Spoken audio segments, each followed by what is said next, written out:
Bismillahirrahmanirrahim. Assalamualaikum warahmatullahi wabarakatuh dan salam sejahtera kepada seluruh rakyat Malaysia yang saya kasihi. Alhamdulillah, marilah kita memanjatkan syukur kehadrat Allah Subhanahu Wa Taala yang telah memberikan petunjuk dan hidayahnya kepada kita bagi memulakan langkah mencari jalan keluar daripada segala kekalautan pandemik, kegawatan ekonomi dan kekusutan politik yang membelenggu negara sejak beberapa bulan lalu. Izinkan saya menyunjung kasih atas limpah perkenan ke bawah duli Yang Maha Mulia Sri Paduka Baginda Yang di-Pertuan Agong Al-Sultan Abdullah Riayatuddin Al-Mustafa Billah Shah Ibni Almarhum Sultan Haji Ahmad Shah Al-Musta'in Billah bersama seluruh perkenan Raja-Raja Melayu atas pelantikan saya sebagai Perdana Menteri dalam keadaan negara yang sangat mencabar ketika ini. Saya turut merakamkan setinggi-tinggi penghargaan dan ucapan terima kasih kepada Yang Berhormat Tan Sri Muhyiddin Yassin, mantan Perdana Menteri Malaysia yang telah berusaha sepenuh tenaga dalam menghadapi kemelut yang melanda negara bersama-sama ahli-ahli jemaah Kabinet Kerajaan Perikatan Nasional. Sekali lagi dengan ikhlas, saya berterima kasih. Dengan penuh rasa insaf dan bersyukur, ingin saya menzahirkan rasa terima kasih kepada rakan-rakan ahli Dewan Rakyat yang setia menyokong saya daripada UMNO, MCA, MIC dan PBRS di bawah Panji Barisan Nasional. Penghargaan turut dizahirkan kepada rakan-rakan ahli Dewan Rakyat daripada PPBM, PAS, GPS, STAR, PBS, SAPP, juga ahli-ahli Dewan Rakyat bebas yang memungkinkan terbentuknya kerajaan pada hari ini. Saya menyeru kepada seluruh ahli Dewan Rakyat, sama ada dalam atau luar kerajaan, supaya menggembeling tenaga untuk memulihkan semula keadaan negara. Marilah kita dengan fikiran terbuka dan dada yang menerima, mencungkil persamaan dengan tidak lagi menggali perbezaan. Kita perlu bersepakat untuk menyelamatkan keluarga kita, iaitu keluarga Malaysia. Saya menggunakan pendekatan keluarga Malaysia kerana frasa ini sifatnya lebih inklusif. Ia merentasi sempadan agama, bangsa dan kaum, di mana kita menyedari kewujudan sesebuah keluarga yang berkahwin dengan pelbagai bangsa dan agama, contohnya di Sabah dan Sarawak. Tetapi nilai kekeluargaan telah mengikat mereka semua. Sebab itu, konsep keluarga Malaysia diambil kerana bagi saya, keutuhan negara terikat dengan nilai-nilai didikan sempurna dalam sesebuah keluarga. Seluruh keluarga Malaysia yang saya kasihi, kita adalah sebagai satu keluarga tanpa mengira agama, bangsa dan kaum. Setiap daripada anda adalah seperti keluarga saya sendiri, sama ada anak muda mahupun yang telah berusia. Kita diibaratkan saling melengkapi, umpama anggota tubuh yang saling memerlukan. Saya menginsafi kepayahan, kesengsaraan dan keperitan hidup yang mencengkam kita semua. Ada yang hilang mata pencarian, ada pula yang putus bekalan makanan dan bukan sedikit yang telah dibuang kerja. Saya memahami keringat dan nilai sesuap nasi kerana saya lahir dan membesar dalam keluarga anak petani yang susah. Oleh sebab itu, saya sangat menghayati kepayahan dan keperitan hidup rakyat pada masa negara sedang menghadapi krisis ekonomi yang berpunca daripada wabak ini. Seluruh keluarga Malaysia yang saya kasihi, pandemik COVID-19 adalah musuh kita semua. Mengambil kira situasi getir pandemik COVID-19 dunia, umum mengetahui bahawa varian wabak ini sentiasa berevolusi. Bermula daripada varian Alpha kepada Beta dan Delta, yang terkini ialah varian Lambda. Oleh itu, strategi telah dirangka kerajaan sebelum ini akan diteruskan dan diperkasakan serta ditambah baik dengan mengambil kira pandangan pakar-pakar kesihatan awam negara. Saya akan memastikan setiap intervensi dan usaha pihak kerajaan untuk menurunkan kes COVID-19 dilakukan secara lebih komprehensif. Ia bakal dilaksanakan melalui kerjasama strategik rentas kerajaan dengan penglibatan pemegang taruh, agensi kerajaan dan pihak swasta bagi memastikan sistem kesihatan negara kembali stabil. Melalui usaha berterusan kerajaan sebelum ini, kadar pencapaian vaksinasi di Malaysia merupakan antara yang terpantas di seluruh dunia. Malaysia konsisten memberi kadar vaksinasi yang tinggi melebihi 500,000 dos sehari. Berdasarkan data tersebut, maka kerajaan ini akan meneruskan usaha yang dilakukan sebelumnya agar segera kita beralih ke fasa pemulihan melalui sasaran imuniti kelompok. Demi mencapai sasaran tersebut lebih awal, kerajaan ini akan memastikan inisiatif dan strategi dalam meningkatkan liputan program imunisasi COVID-19 kebangsaan ataupun PIK yang sedang berlangsung semakin diperhebat.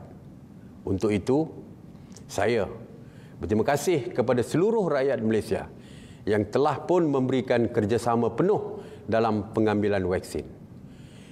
Keupayaan memerangi pandemik secara berkesan memerlukan komitmen daripada semua keluarga Malaysia. Bagi mereka yang masih belum mendaftar, rayulah ahli keluarga kita untuk segera berbuat demikian. Dengan itu, kita dapat membantu dan menghargai pengorbanan frontliners yang masih bertungkus lumus bagi memastikan seluruh rakyat dapat segera menjalani kehidupan dalam norma baru. Oleh sebab itu, kita optimis melalui kejayaan program vaksinasi ini kelak, ramai yang boleh kembali menziarahi ibu bapa di kampung halaman, meraihkan perayaan dan melancong dalam negara.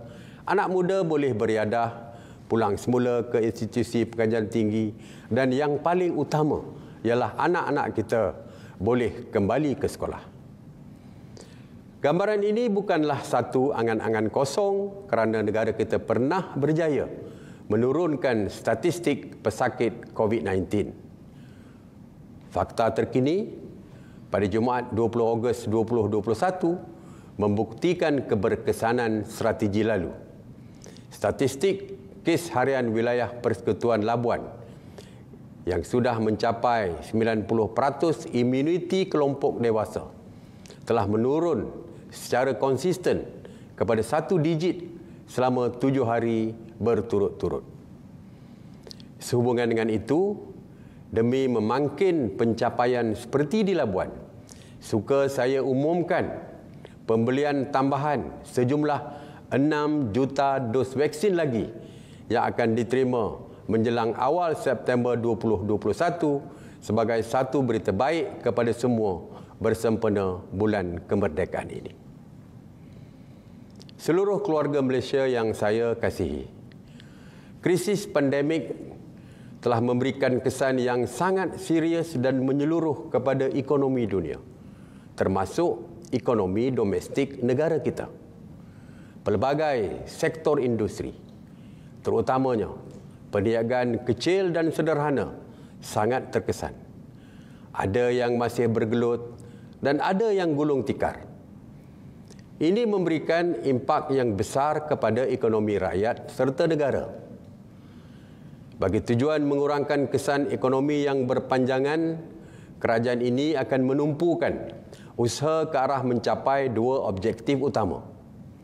Objektif pertama mengembalikan kesejahteraan rakyat seiring dengan usaha meningkatkan kuasa beli pengguna. Manakala objektif kedua, mengangkat semula sektor swasta sebagai pemacu pertumbuhan ekonomi negara. Sehubungan itu, fokus usaha kita ialah rakyat yang kehilangan pekerjaan dan mata pencarian, rakyat yang berpendapatan sederhana, perusahaan kecil dan sederhana, serta sektor perindustrian termasuk industri pelancongan domestik. Fokus ini merupakan sebahagian daripada inisiatif jangka pendek untuk mengembalikan ekonomi rakyat, khususnya dalam menjana ekonomi negara secara menyeluruh. Saya juga akan memastikan tiada mana-mana rakyat Malaysia tanpa mengira agama, bangsa dan kaum yang tercicir atau terpinggir. Usaha kita tidak akan terhenti setakat ini. Kita akan terus bekerja bersama rakyat untuk membangunkan strategi baharu ekonomi bagi melaksanakan beberapa perubahan mendasar. Seluruhnya bertujuan memperkukuh asas ekonomi negara dan mengembalikan daya saing Malaysia sebagai destinasi pelaburan utama di rantau Asia Tenggara. Seiring usaha mencapai objektif dan fokus tersebut, penglibatan anak-anak muda amat diperlukan. Oleh itu, saya pastikan suara anak muda didengari dan diberikan tumpuan dalam kerajaan ini. Kepada anak-anak muda di luar sana, jangan risau, penglibatan anda semua amat dihargai dan saya mengharapkan anda bersama-sama dengan kerajaan ini untuk menjayakan agenda besar pemulihan negara. Seluruh rakyat Malaysia yang saya kasihi, menyorot kembali tempoh sepenggal selepas pilihan raya umum PRU ke-14. Dengan hanya berbaki 21 bulan sebelum PRU 15, negara telah melalui 2 peralihan kerajaan dan 2 Perdana Menteri. Sebenarnya, peralihan tersebut dalam tempoh sepenggal adalah lanskap politik yang merugikan rakyat dan negara. Marilah kita bersama-sama bergerak ke hadapan. Kita leraikan segala perbuatan kuasa politik. Kita bersama-sama berjuang sebagai sebuah keluarga besar yang merangkumi penjawat awam, pekerja swasta dan yang bekerja sendiri dalam memperbaik, merawat dan memulihkan semula tanah air kita ini. Ke bawah duli tuanku dalam perjumpaan bersama ketua-ketua parti baru-baru ini telah bertitah kepada semua agar melupakan segala perbezaan demi mencapai kesejahteraan dan kebajikan rakyat. Kepada semua pihak, sepatutnya sedia bekerja dalam satu pasukan demi mengharmonikan semula suasana. Dalam erti kata lain, kita perlu mendakap erat prinsip kebersamaan. Saya faham kemelut politik yang melanda negara menimbulkan keresahan dalam kalangan rakyat. Oleh itu, kestabilan politik perlu segera dicapai menerusi kebersamaan. Ini termasuklah mewujudkan kerjasama rentas parti. Justru, saya ingin menawarkan ruang kepada kepimpinan pembangkang untuk menganggotai Majlis Pemulihan Negara dan Jabatan Kuasa Khas menangani COVID-19. Seluruh keluarga Malaysia yang saya kasihi, tegasnya bersama dengan kerajaan ini, saya akan menyediakan pasukan pentadbiran yang akan berkhidmat membantu negara agar segera keluar daripada kemelut kesihatan dan ekonomi. Saya berikrar menghasilkan yang terbaik demi membuktikan kepercayaan rakyat kepada pasukan saya tidak dipersiakan. Hasrat ini hanya berupaya dicapai melalui kerjasama daripada seluruh pentadbiran yang didukung oleh penjawat awam selaku tulang belakang pentadbiran negara. Marilah kita bersama-sama sebagai keluarga Malaysia mengembalikan kesejahteraan dan keselesaan hidup yang pernah dikecapi suatu ketika dulu. Saya membulat tekad bekerja bersama rakyat. Sekian, terima kasih. Wabillahi taufiq wal hidayah. Wassalamualaikum warahmatullahi wabarakatuh.